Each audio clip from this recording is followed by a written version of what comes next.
नमस्कार।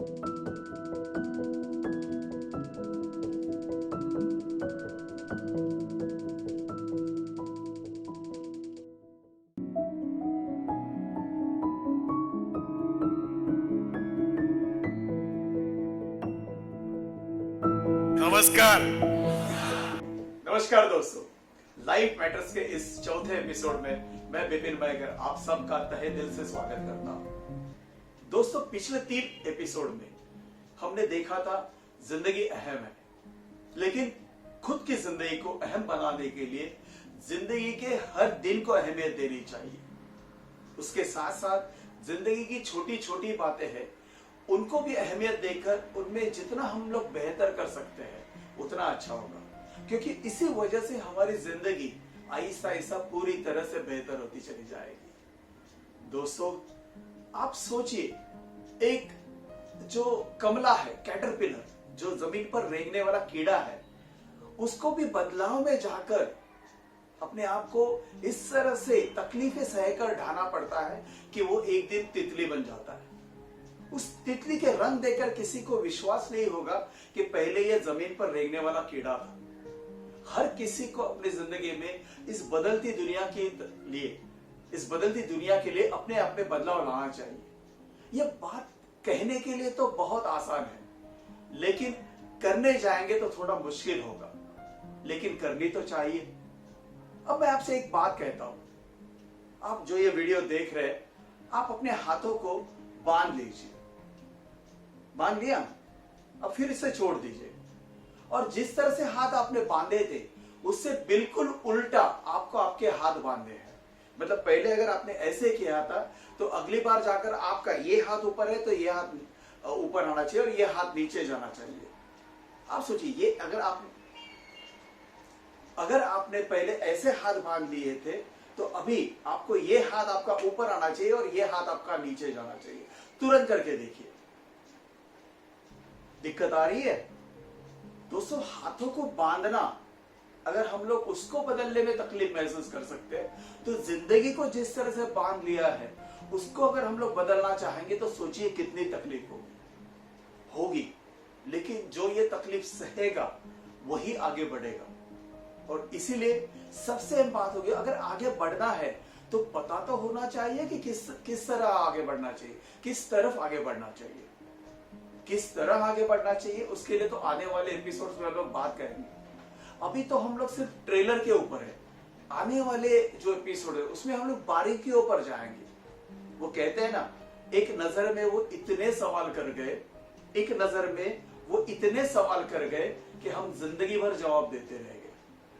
तो दोस्तों, इस जिंदगी के सवाल तो बहुत सारे हैं, उनकी बारीकियों में जाएंगे। लेकिन आज थोड़ा सा सोच लीजिए, क्या आपके जिंदगी का लक्ष्य तय है? अगर मैं आपसे ये सवाल पूछूं, आप क्यों जिंदा हो, किस लिए जिंदा हो? बहुत सारे लोग कहते हैं कि भाई ये क्या पागलों की तरह सवाल है, जिंदा क्यों है? अरे जन्म लिया है तो जिंदा है। तो दोस्तों, सिर्फ जिंदा रहने के लिए जीना ये तो जानवर करते हैं। कुत्ता है, बिल्ली है, घोड़ा है, गधा है, कीड़े मकोड़े है, चिड़िया है। तो ये सारे पंछी, ये सारे जानवर, कीड़े मकोड़े जिंदा है तो जी रहे हैं। हमारे दिमाग का वजन शरीर के मुकाबले सिर्फ 2% है, 2% है। लेकिन ये 2% तय करता है हमारी जिंदगी की क्वालिटी क्या होगी। तो क्या इसे हम लोग सिर्फ जिंदा रहने के लिए इस्तेमाल कर रहे हैं? ये तो जानवर भी करते हैं, पंछी करते हैं, कीड़े मकोड़े करते हैं। हम लोग उनसे अलग है, जुदा है, क्योंकि हमारी एक पहचान है। लेकिन वो पहचान बनाने के लिए हमारे पास लक्ष्य होने चाहिए। आप सोचिए, अगर आप रेलवे स्टेशन पर चले गए और टिकट काउंटर पर जाकर आपने कहा एक टिकट दीजिए, तो सामने वाला पूछेगा भाई जाना कहां है? ये तो तय होना चाहिए कि आपको जाना कहां है। अगर आप होटल में चले गए और आपने कहा भाई नाश्ता ले आओ, अभी बड़े बड़े होटल में तो नाश्ता बुफे काउंटर लगाया रहता है। आप मान लीजिए आप छोटे होटल में चले गए और वहां जाकर आपने कहा नाश्ता लाइए, तो आपको पूछेगा ना क्या चाहिए भाई साहब। तो जिंदगी में आपसे पूछ रही है क्या चाहिए, क्या आपके पास उसका जवाब तैयार है? आप किस लिए जिंदा हो? आपकी जिंदगी का उद्देश्य क्या है? आपका उद्देश्य आपके काम में आपको सफलता पानी है तो वो भी ठीक है, लेकिन क्या आपको पता है कि 1 साल के बाद आपके काम में आप कहां पर होंगे? आपके बिजनेस में आप कहां होंगे? क्या आपका लक्ष्य क्लियर है? अगर आपको गन शूटिंग में जाना है तो वहां पर सामने टारगेट्स ये रखते हैं, तो क्या आपके पास ऐसे बिजनेस के, आपके काम के टारगेट्स तैयार है? उसके लिए आपको अपने अंदर क्या बदलाव लाना चाहिए? क्या आपके पास तैयार है? अगर आपको आपके घर परिवार में आपकी पहचान बनानी है, वो आपका उद्देश्य है, उसलिए आप जिंदा हो, तो क्या सचमुच आपके घर परिवार के सारे लोग बहुत ही बढ़िया काम कर रहे हैं? आपके घर परिवार के लोग आपको बहुत प्यार और इज्जत दे रहे हैं? कभी कभी ये होता है कि लोग कहते हैं मैं घर परिवार के लिए जिंदा हूं, लेकिन उनके घर परिवार को पूछा जाए तो उनका इस बात पर यकीन नहीं होता। क्यों होता है? क्योंकि ये बंदा घर में जाकर अपने काम का सारा गुस्सा घर पर निकालता है। वो होता है ना खो खो का गेम, जहां पर सामने वाली टीम के सदस्य को अगर आप पकड़ नहीं पाए तो फिर बंदा अपने ही टीम वालों को खो देता है। तो वैसे कभी कभी कुछ लोग अपने काम का, अपने बिजनेस का गुस्सा घर में आकर निकालते हैं। वहां का खो लिया और यहाँ आकर खो दे दिया, और फिर कहते हैं मैं घर परिवार के लिए जिंदा हूं। कौन सच मानेगा? अगर आपको घर परिवार के लिए जीना है तो वहां का भी आपका लक्ष्य होना चाहिए। और सबसे अहम बात है 3 बातें। एक, आपका लॉन्ग टर्म लक्ष्य होना चाहिए। मान लीजिए 3 साल के बाद, 10 साल के बाद आपको क्या करना है। एक आपका मिड टर्म होना चाहिए, 1 साल के बाद, 2 साल के बाद आपको क्या करना है, तब तक आपको कहां पहुंचना है।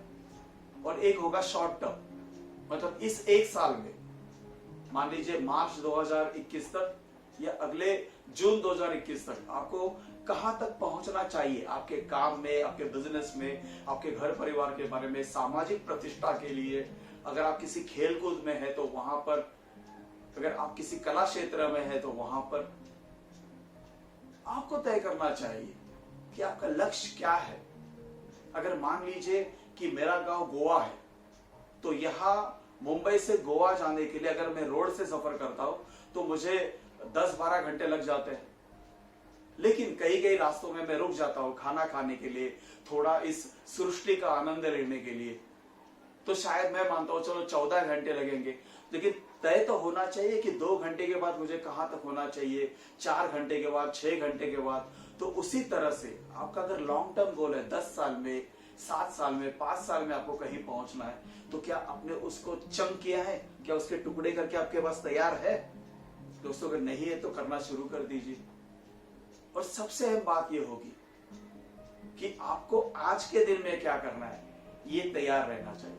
आपको कल के दिन में क्या करना है ये आज रात को सोने से पहले आपके पास तैयार होना चाहिए। ये है आपका immediate goal. Things to do आपके पास रेडी होनी चाहिए। दोस्तों और सबसे अहम बात जाते जाते कहना चाहूंगा, आपके उद्देश्य में ही, आपके गोल में, आपके ध्येय में, आपके लक्ष्य में इतनी ताकत होनी चाहिए कि उससे आपको स्फूर्ति मिलनी चाहिए, मोटिवेशन मिलना चाहिए। वो मोटिवेशन कहीं बाहर से नहीं, आपके अंदर से आना चाहिए। आपका लक्ष्य इतना बड़ा होना चाहिए। मान लीजिए आप जहां कहीं पर रहते हो, वहां आपको फोन आ गया और किसी ने कहा कि आप जिस राज्य में रहते हो उसकी जो राजधानी है, कैपिटल है, वहां के स्टेशन, रेलवे स्टेशन पर मैं 100 करोड़ कैश लेकर खड़ा हूं।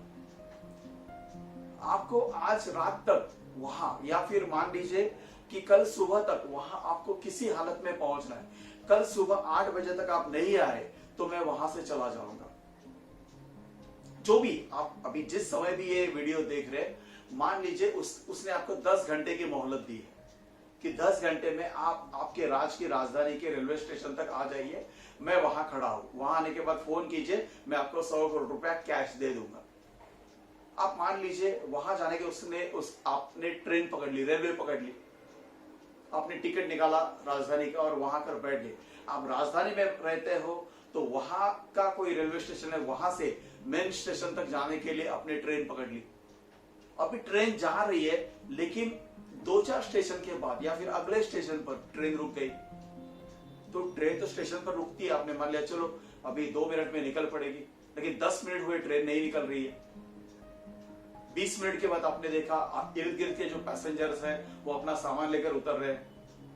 आपको समझ में नहीं आ रहा है कि क्या हो रहा है। आपने थोड़ी पूछताछ कर ली, तब पता चला ये रेलवे चलाने वाले जो मोटरमैन है, उन भाई साहब जो है उन्होंने स्ट्राइक कर ली है। अब ये ट्रेन आगे नहीं बढ़ेगी। तो आप क्या करेंगे? सर पर हाथ लगाकर रोते रहेंगे या फिर ट्रेन को गालियां देते रहेंगे? प्लेटफॉर्म पर बैठे रहेंगे? नहीं, वो 100 करोड़ रुपए आपको बुला रहा है। तो आप क्या करेंगे? बाहर निकलेंगे, वहां से बस देखेंगे, बस फुल है तो आप टैक्सी देखेंगे, टैक्सी भी फुल है, कोई साधन नहीं मिल रहा है तो आप एक काम करेंगे, आप दौड़ लगाएंगे, आप 11 नंबर की बस पकड़ लेंगे। 11 नंबर की बस मतलब चलना, दौड़ना। आप चाहेंगे कि 10 घंटे होने से पहले मुझे किसी भी हालत में वहां पहुंचकर वो 100 करोड़ रुपए लेने, वो 100 करोड़ रुपए आपको बुला रहे हैं। तो आपका ध्येय, आपका लक्ष्य इतना बड़ा होना चाहिए कि वो आपको रोने की इजाजत नहीं देगा, वो आपको चुप बैठने की इजाजत नहीं देगा, वो आपको गुस्सा करने की इजाजत नहीं देगा, वो आपको अपनी तरफ बुलाएगा, खींचेगा। तो दोस्तों, अपना लक्ष्य तय कीजिए। अगले वीडियो तक मिलने से पहले अपना लक्ष्य तय कीजिए, उसको छोटे छोटे हिस्सों में बांट लीजिए और फिर इनको पाने के लिए अपने आप में बदलाव लाने की कोशिश कीजिए। याद रखिए, हाथों को बांधना, उसको चेंज करना अगर मुश्किल है तो अपनी जिंदगी को बदलना भी मुश्किल होगा, लेकिन जो मुश्किलों का सामना करेगा वो आगे बढ़ेगा। तो दोस्तों, इन सारी बातों को और डिटेल में जानने के लिए आने वाले वीडियोस में हमारे साथ जुड़े रहिए। आज के लिए मैं आपसे विदा लेता हूं। आपने जो समय दिया उसके लिए धन्यवाद, शुक्रिया।